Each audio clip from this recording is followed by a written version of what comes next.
की बात की, इस पे मैं बात कर सकता हूं लेकिन आज नहीं करूंगा चूंकि वक्त कम है, कभी और इस पे डिस्कस करेंगे। मैं तैयार हूं उस पे भी बात करने के लिए। ये अभी से राउंड 2 की भूमिका तय हो रही है। Does God exist round 2।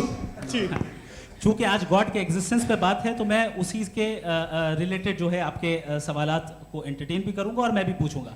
आपने कहा कि आपने साबित ही नहीं किया, जबकि आर्ग्यूमेंट ऑफ कॉन्टिंजेंसी बुनियादी आर्ग्यूमेंट है। आप मुझे कॉन्टिंजेंसी का मतलब बताइए, आपका मतलब क्या है कॉन्टिंजेंसी? कॉन्टिंजेंसी का मतलब यह हुआ कि हर वो वजूद जो किसी भी चीज का पाबंद है, हर वो वजूद या हर वो चीज जो अपने एग्जिस्टेंस में किसी भी चीज के पाबंद है और उससे बाउंड है, उसको उसकी ज़रूरत है, उस पर डिपेंड करती है, तो जाहिर सी बात है कि उसका कोई ना कोई कॉज होता है। ये तो अक्ल की बात है। ये आप रीजनिंग की बात करते हैं, मैं वही कर रहा हूं। दूसरी चीज आपने ये बात कही कि इतने बिलियन लाइट ईयर्स दूर है, उसका मेरा क्या लेना देना। फिर मेरे ख्याल से आपको ये नहीं कहना चाहिए I think therefore I am an atheist. आपको सोचना चाहिए। सिर्फ आप एक लिमिटेड दायरे में रहकर नहीं सोचें, बल्कि बाहर निकलकर सोचें। आपने तीसरा सवाल किया, आपने 2-3 सवाल एक साथ। ऐसी बातें ना कीजिए, कुछ लोगों को इतराज हो जाएगा आप पे कि आप कुछ भी सोचिए। ये इजाजत आपको है नहीं, मुझे है।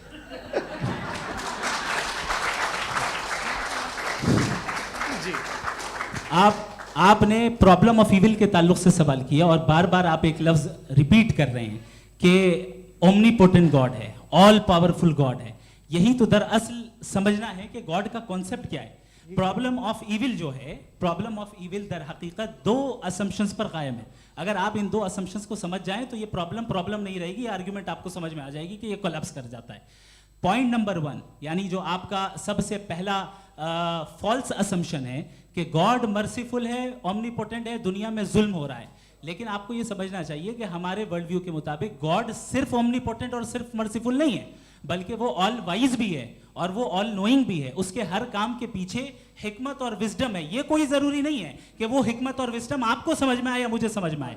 अगर आप जो समझ रहे हैं उसके मुताबिक आप फैसला कर रहे हैं, ये लिमिटेड पर्सपेक्टिव से आर्ग्यूमेंट है। और इस चीज को हम अपनी दुनिया में, अपने लाइफ में, डेली लाइफ में इस प्रिंसिपल को एक्सेप्ट करते हैं। हम जब किसी डॉक्टर के पास जाते हैं, डॉक्टर के पास जाकर वो अगर उसने हमें कोई दवाई दी है तो हम ये तो नहीं कहते कि जब तक आपके पास जितना नॉलेज और जितना विजडम नहीं है, आपने क्यों ये दवाई दी है, तब तक हम इस चीज को एक्सेप्ट नहीं करेंगे। नहीं कहते, हम उसकी अथॉरिटी को तस्लीम करते हैं। क्यों? क्योंकि उसकी हम जानते हैं कि वो नॉलेजेबल है, वो विजडम वाला है, हमसे ज्यादा नॉलेज और हमसे ज्यादा विजडम है। बताएं सर। नहीं, डॉक्टर में और खुदा में बड़ा डिफरेंस है। डॉक्टर पढ़ा लिखा होता है, एक तो मैं उसकी बात सुनूंगा। 2 ये नहीं, कुछ जवाब तो ये भी नहीं है। सर प्लीज, आप अगर सब ऑडियंस से बोलने लगेंगे तो फिर मतलब नहीं सिविलाइज्ड बहस का। मतलब आप ये कहें कि चूंकि आप डॉक्टर पे बिलीव करते हैं इसलिए खुदा पे बिलीव किए, क्या ये मिसाल आपको समझाने के लिए आर्गुमेंट है, इस पे आपको एतराज नहीं है। तो सिंपल बात ये है कि मैं अगर ये यकीन कर लूँ कि एक ओमनीपोटेंट, उसकी मसलहत है, ये जो बच्चे मर रहे हैं ये मसलहत है उसकी, मुझे नहीं चाहिए थी मसलहत। उसकी मसलहत नहीं, यही तो समझना है। मतलब एक्सपीरियंस। अच्छा, इस आपने अभी मेरी बात पूरी सुनी नहीं। मैंने कहा आपका पूरा आर्ग्यूमेंट 2 फॉल्स असम्पशंस पर है। एक फॉल्स असम्पशन मैंने बता दिया, दूसरा फॉल्स असम्पशन ये है कि इस दुनिया में इविल के होने का कोई गुड रीजन नहीं है, जबकि हमारे पास बाज रीजंस मौजूद हैं, हमारे पास बाज वजूहात मौजूद हैं। अगर इस दुनिया में इविल ना हो तो आप गुड को डिफाइन कैसे करेंगे? अगर जुल्म ना हो आप इंसाफ को समझेंगे कैसे? अगर तारीकी ना हो तो आप लाइट को समझेंगे कैसे? बहुत अच्छे। अभी और सुन लें, अभी और बाकी है। ये तो बात बहुत पसंद आई साहब मुझे कि जब तक रेप ना हो तब तक औरतों की इज्जत का ख्याल आपने मेरा जवाब पूरा सुना ही नहीं। जब तक के बच्चों का कत्ल ना किया जाए तब तक आपको बच्चों की मासूमियत की इज्जत। आपने पूरा जवाब सुना ही नहीं। क्या बात है, क्या आपने नुक्ता निकाला? आपने पूरा जवाब सुना ही नहीं। आप सुन लें, मेरी बात सुन लें। ये मैंने आपको एक चीज बताई। दूसरी चीज, इस दुनिया में हम आए हैं टेस्ट के लिए, हमारा टेस्ट हो रहा है और हर इंसान का अलग अलग अंदाज में टेस्ट होता है। और इस दुनिया में अगर इविल मौजूद है तो वो इविल जरिया है हमारे अंदर ह्यूमन नोबल क्वालिटीज को डेवलप करने का और अलग अलग फील्ड में प्रोग्रेस करने का। और अगर हमारे अंदर और इस दुनिया में इविल नहीं होता तो बताइए टेस्ट का मतलब क्या होता? अगर मैं अपने स्टूडेंट को एमसीक्यूज दूं और उसमें सिर्फ राइट आंसर लिख कर दे दूं और कहूं तुम्हारा टेस्ट हो गया, ये मीनिंगलेस है। इस दुनिया में अगर हम टेस्ट के लिए आए हैं तो जाहिर है गुड एंड इविल दोनों मौजूद है। बताइए। तो अगर गुड एंड ईविल दोनों मौजूद है तो ये ईविल भी खुदा का बनाया हुआ है। जी हाँ, खुदा का बनाया हुआ है, लेकिन अच्छा, चलो अच्छी बात। जी बिल्कुल, तो बिल्कुल खुदा ने मतलब बनाया है। अभी तो ये है कि जो मेजॉरिटी है दुनिया में वो ईविल है, तो ये खुदा एक्चुअली ईविल के साइड पे लग रहा है मुझे। बिल्कुल भी नहीं, मैं बताता हूं। मेजॉरिटी में तो वो है। क्या बात कर रहे हैं भाई आप। मैं बहुत कोई भी जो मुंसिफ होगा, चाहे आपका अपना घर हो जिसके आप सबसे बड़े हैं, चाहे आपकी ऑर्गेनाइजेशन हो जो आप चलाते हैं, वहाँ पर आप ईविल रखेंगे साबित करने को कि बाकी लोग शरीफ हैं। मेरी बात सुनिए। क्या ये आर्ग्यूमेंट ही गलत है? अगर कि जब तक के कोई ईविल नहीं होगा तब तक के शरीफ आदमी शरीफ नहीं लगेगा। अगर एग्जामिनर गलत ऑप्शन दे रहा है तो एग्जामिनर ईविल नहीं हो गया, जो गलत ऑप्शन को सेलेक्ट कर रहा है वो फेल होगा। क्रिएटर ने ईविल को बनाया है लेकिन वो ईविल नहीं है। अच्छा सुनिए मेरी बात, चलिए, लेट मी कंप्लीट सर। जी जी। क्रिएटर ने ईविल को बनाया है टेस्ट के लिए, वो ईविल नहीं है। ईविल वो होगा जो उसे इख्तियार करेगा। छुरी को बनाने वाला गलत नहीं होता है, छुरी का गलत इस्तेमाल करने वाला गलत होता है।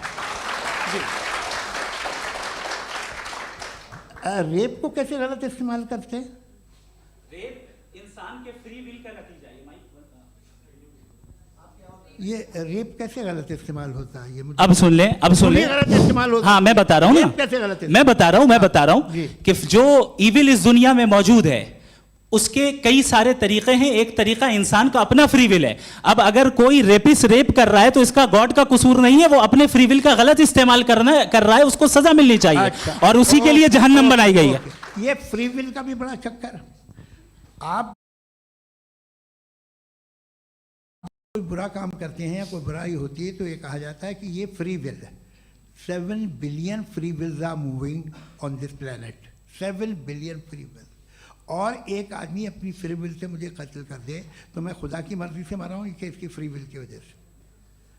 मेरी मौत खुदा के हाथ है या ये फ्री विल वाले के हाथ है? खुदा ने फ्री विल का निजाम बनाया है और उस निजाम का गलत इस्तेमाल करके कोई आपको मार रहा है, इस्तेमाल करके मेरा कत्ल कर देता है। अब मेरी मौत का जिम्मेदार कौन है? वो इंसान जिम्मेदार है। वो इंसान। जी। तो ये कहना कि और उसको सजा मिलेगी। तो अब आप आगे चलिए कि ये तय करना कि अल्लाह ही या खुदा, सॉरी अल्लाह ने, खुदा ही जिंदगी देता है, खुदा ही मौत देता है, ये गलत है। बिल्कुल गलत नहीं है। हाँ, नहीं, निजाम उसी ने बनाया फ्री विल का। निजाम मौत और हयात का उसी ने बनाया। You are contradicting yourself. अभी आपने कहा कि एक आदमी ने फ्री विल से आपको मार दिया, इसमें उसे फ्री विल दी गई थी, उसने गलत इस्तेमाल किया।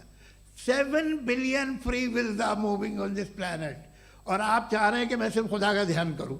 ये 7 बिलियन फ्री विल्स को मुझे लुक आफ्टर करना पड़ेगा कि नहीं? ये तो तबाहियां कर रही हैं और तबाहियां ज़्यादा हो रही हैं। बिल्कुल। तो अगर आप बताएं अगर खुदा नहीं है फॉर एग्जाम्पल, तो आप इविल को कैसे डिसाइड करेंगे? यानी how can you define evil objectively without God? देखिए, दुनिया में 2 तरह के जानवर हैं। एक जो अकेले रहते हैं जंगल में और एक जो ग्रुप्स में रहते हैं। ग्रुप में जो भी रहेगा, चाहे वो आपका फाउंडेशन हो, चाहे कोई क्लब हो, चाहे कोई पॉलिटिकल पार्टी हो, चाहे कोई यूनिट हो, उसमें आपको इंटरैक्ट करने के रूल बनाने पड़ेंगे। यानी लोग तय करेंगे। लोग तय करेंगे। अगर लोगों ने ये तय किया कि किसी का रेप करना सही है, आप जस्टिफाई करेंगे? नहीं, आपका फाउंडेशन तो ये हो गया ना कि लोग ही विल डिसाइड करेंगे। नहीं, अरे दुनिया में ऐसे ग्रुप्स हैं जो रेप को जायज़ मानते हैं सर्टेन हालात में। मैं डिटेल में नहीं जानूंगा, आप भी जानते हैं। ये जो आईसिस वाले थे, इन्होंने क्या किया था, तो उन्होंने क्या किया उसका खुदा से कोई ताल्लुक नहीं है सर। मैंने सिंपल सवाल किया कि इविल को आप डिफाइन करते कैसे हैं? आइए वापस आइए जी। आप साथ में तभी रह सकते हैं जब कुछ आप ऐसे उसूल डेवलप करें जिसमें हर एक का बेसिक तहफ़्फ़ुज़, हर एक का बेसिक राइट हो और हर एक को कोई आराम मिले। यही तरीक़ा है किसी भी ऑर्गेनाइजेशन जिसमें एक से ज़्यादा लोग हैं और वो ऐसे चलती है ज़िंदगी। उसमें अगर आप गड़बड़ करेंगे तो तबाही होगी, नुकसान होगा, बर्बादियाँ आएंगी। और अगर उसमें आप घर ले लीजिए ना, एक हस्बैंड है, एक वाइफ है, बच्चे हैं, वालदा भी हैं, 2 बहनें भी हैं, एक भाई भी है। अब इसमें कोई निज़ाम आपको चाहिए साथ में रहने का और एक दूसरे पे भरोसा रहे, एक दूसरे के बहीख्वाह हों, एक दूसरे की मदद करें, ऐसी जिंदगी। सर आपकी बात आ गई, आप ये कह रहे हैं कि लोग डिसाइड करेंगे क्या सही है क्या गलत है, यही है मेजॉरिटी डिसाइड करेगी क्या सही है क्या गलत है? अरे भाई बिल्कुल। मेजॉरिटी अगर ये कहे कि नाजी जर्मनी के साथ जिस तरह मेजॉरिटी थी कि जेनोसाइड करना सही है, आप जस्टिफाई करेंगे? उस वक्त आपका ये सवाल सिर्फ है, उसके बाद क्लोजिंग। हाँ, उस वक्त प्लेनेट पे जो लोग थे, हाँ। उनमें कितने लोग हिटलर को सही समझते? अच्छा, प्लेनेट की मेजॉरिटी तय करेगी सोसाइटी की नहीं, प्लेनेट की मेजॉरिटी गॉड के एग्जिस्टेंस को सही मानती है, आप क्यों नहीं मानते? ये हेलो हेलो हेलो। ये क्रॉस क्वेश्चन का राउंड यहाँ पर समाप्त होता है। और ये बड़ा अच्छा है कि इस तरह से फ्रेगमेंट कर दिया गया है ताकि जो मरकरी ऊपर जा रहा है नीचे आ जाए। जवाब दे दूं।